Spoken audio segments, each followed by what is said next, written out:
Smart do'kon dasturini ishlatish osonmi yoki qiyinmi?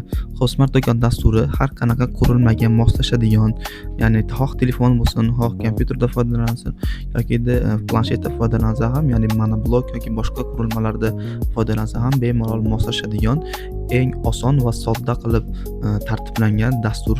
Ya'ni bu dasturni kompyuter versiyasi, telefon versiyasi, planshet, monoblok va Android qurilmalariga ham moslashadigan ilovalari bor. Ya'ni istalgan qurilmadan xohlagan payt onlayn ravishda foydalansa bo'ladi. Bu yerda ham ko'rsangiz bo'ladi.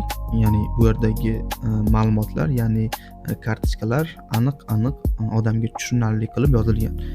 Ya'ni bu yerda ko'rishingiz mumkin, yillik dinamikasi, grafiklar shakllanadi.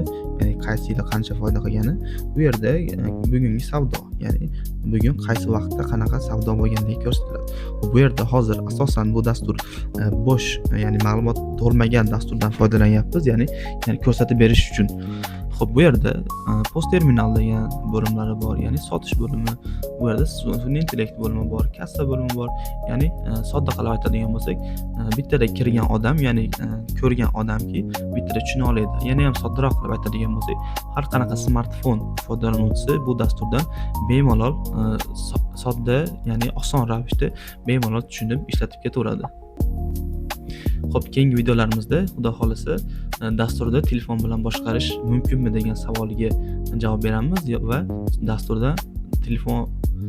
va dasturni telefon bilan ishlatishni ham bir qator ko'rib o'tamiz.